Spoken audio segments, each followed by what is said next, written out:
So here is the plan for today. There is something that we have been doing here on Twitch, but YouTube has never seen this. This is going to become as a major surprise to anybody that only watches YouTube. But every Sunday, without any fail, especially the last 2 weeks, I'm here every Sunday doing the Holy Gambit Grail. And this is my quest to play every single Gambit in existence. If there's a Gambit, I'm gonna not only play it, I am going to play and win a game in the pool. So every single Sunday, chat, they don't know, chat, they don't know. Now, here are the rules for my mission. I'm gonna be playing every single game on the stream. Every single game will be played in the pool. Games are, okay, I gotta be the one that's actually playing the Gambits. It can't be the opponent that's playing it. I can play any time control, but it has to be in the pool. It's not gonna be a tournament. I'm not gonna set up these games with my viewers. I could do it. I could just tell my viewers to play the Gambits and then play them. I'm not gonna be doing it that way, but there are a total of 766 recognized openings that are Gambits.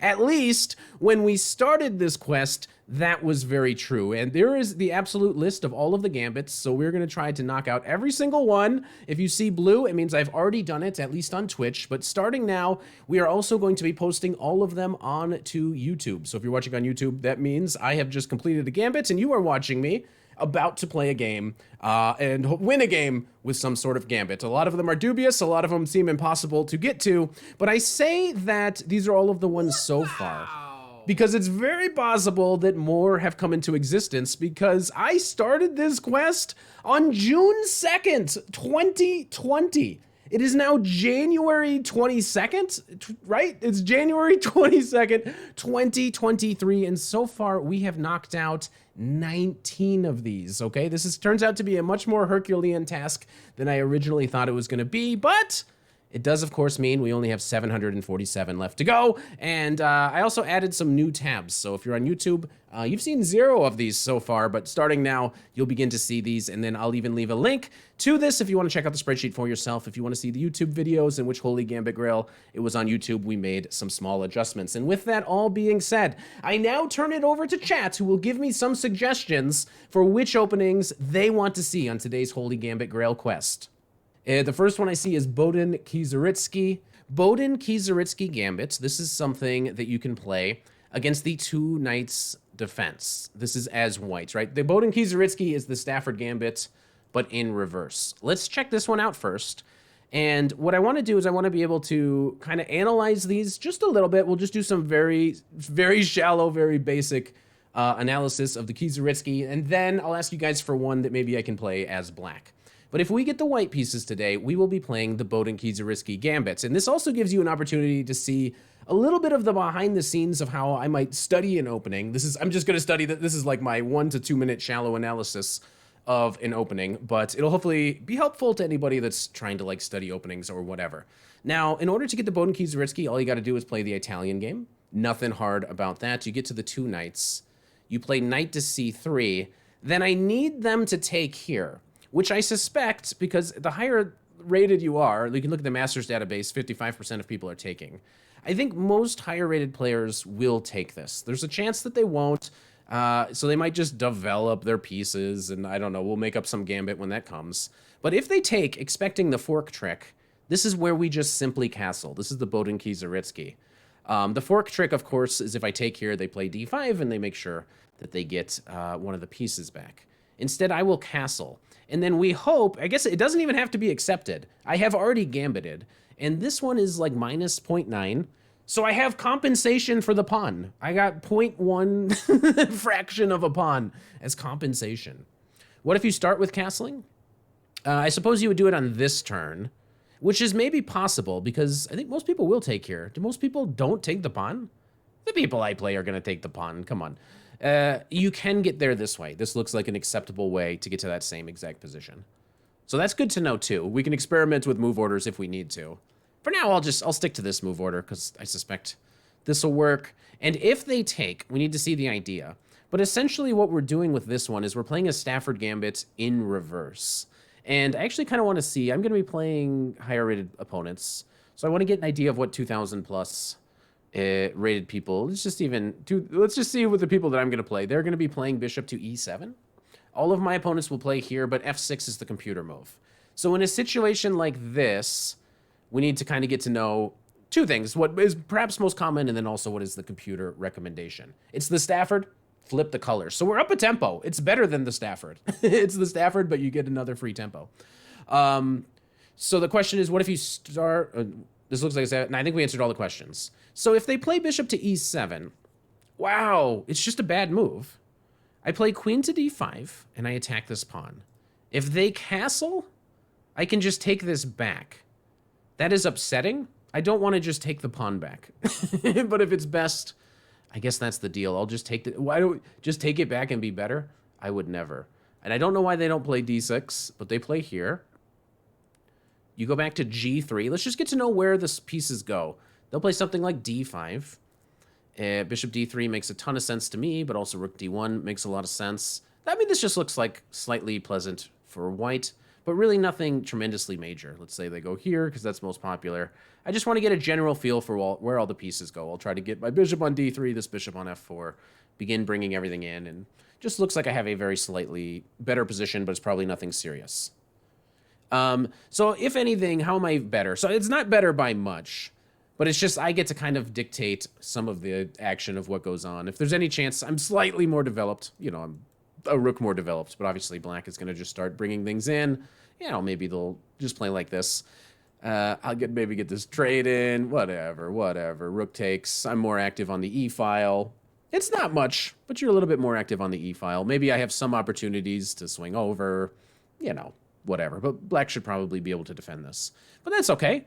That is okay indeed. Now, the other thing that I want to know about this kind of starting position, if they accept, I don't know, maybe they can get this far and then go back, or play knight to d6, which is apparently also fine. That would be upsetting. We're just not even going to prepare for it today. We're just going to be ready for if they go here. This, I know, is a very critical line with this move inserted, because now I can play here, opening up the possibility for my queen to come in, opening up the idea of playing pawn to f4. If they play g6, f4 is what most people are playing. And how does black defend this? f5, given as best. This looks a little bit dangerous, though, right? I guess it's not, because the computer doesn't give bishop takes f5, but that's my first thing. Takes because of d5. Yeah, I was thinking they take this, you go here, and this is actually a checkmate. This is a checkmate. You take here first. If knight takes, you go here, and if here you get this bishop in, no, this is just checkmate by itself. Nice. So, yeah, f5 doesn't look human, which is why it's not played very often, but maybe is the actual refutation. Queen e7 is what most people do. This looks like you're just supporting the pawn, which makes a lot of sense. People are trying f5 and losing a bishop. Okay, so maybe I should avoid that. Maybe I will instead improve upon theory and decide instead to just play this position knowing that I am worse. I think that's the way it goes. Then I've saved my bishop. Now you can play f5, which is like the idea that I'm playing for, knowing that if they ever close it, I can take this. This is a cool idea to keep in mind. And I push here, and they go somewhere, and I sneak in. Okay, so this is kind of how you get this knight in here. Okay, this is how you kind of get to have a little bit of fun. So if we have white, we are going to be playing the Boden-Kieseritsky Gambit. Let's go up against Super AFM. And you know what the problem's been? I haven't had the white pieces. How am I going to play the Boden-Kieseritsky if I don't play with the white pieces? Now you go here first? Wait, you can't do it against this, right? Or is this it? No, this is it! Hey, we got it!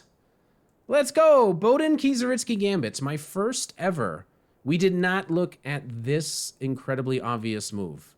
What does that tell us? That tells us that we're about to go a little bit nutty. I'm not sure if this is the proper way to go. But you know what? You got to blaze your own trail and do it your own way. I'm coming in. I'm going for that quick, sweet, sweet, juicy checkmate, baby. Let's knock one off the list and show YouTube what this is all about. I have to warn you, on this quest, there's been a lot of pain. There's been a lot of struggle. And very often, the wins are just not pretty.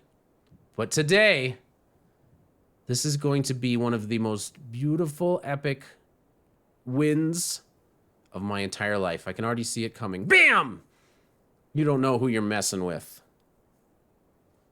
Does it work? Who knows? Play first, think later. That's today's motto.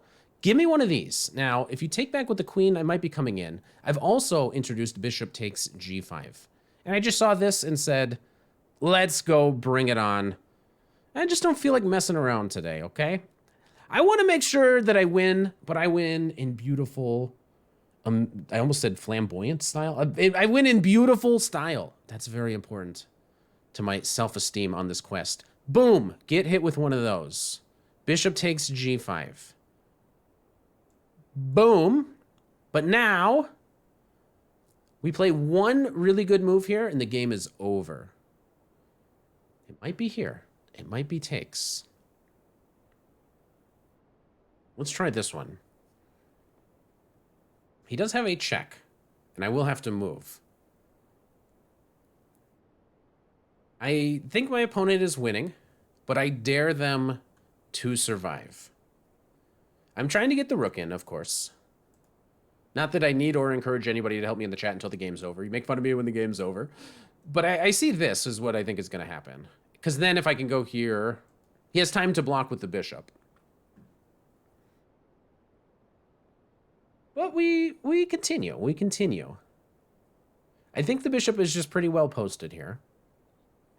He might go here, and in which case, I probably still bring my rook over. And then I have just to come up with some ideas of how to remove some of the defenders. Need to know where this rook belongs. I also have this as an idea, just simply trying to double the rooks. Could be interesting. Black has potential ideas of trying to kick my queen away, or trying to checkmate me / trade queens, which is kind of rude. But maybe, maybe all the glory is mine. No, it doesn't work. I can go here. But then he plays here. But then I take with a rook.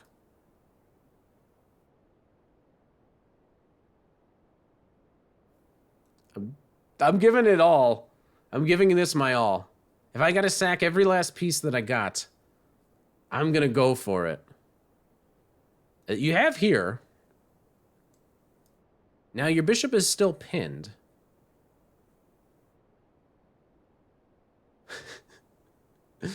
This is very well defended against the mate. I'm close to having something. I think he's going to bring this guy in here just to defend against that check. And we're going to try to sneak this rook like another direction. If I can only get this rook here, and I need to get my bishop here, though. That's the part of this puzzle that I just don't know. Can I go here? How does he defend? Let's start with this one, actually. He can bring the queen back, but I accept that as a good sign for me. Because now I have here and here. Gosh, he's still hanging in there, huh? He's still hanging in there. Wait. He's not hanging in there at all! We did it! Holy Gambit Grail first try! Let's go! It was so good this could be a main channel video. What the heck? Let's go! First try with this brand new Boden-Kieseritsky Gambit. This was great.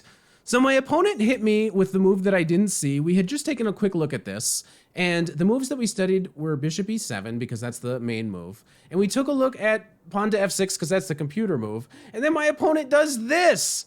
Pawn to d6! So what are you meant to do? Okay, I went a little bit nuts, I will admit. I take nothing back, and I do not apologize for the move that I played. But those of you amongst us that think that you should try to play objectively a little bit better may recommend instead just going in with the knight, as upon further thoughts, this does seem to be like, how the heck does black defend this f7 pawn? Looks like they're in a ton of trouble. Well, the best way for them to continue would have been here, and I would have very easily simply won by getting to this position. I mean, this is great for white. This is just amazing. This is fantastic. But this is why we do it. We just do it to learn. You back up. Let's just keep going. We're learning. This is all about learning.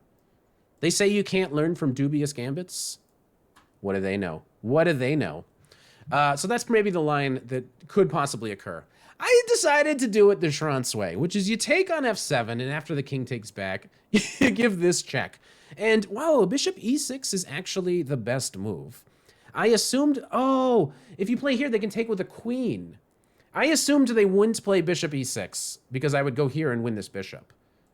But as soon as the computer says, wait, that's actually the best move.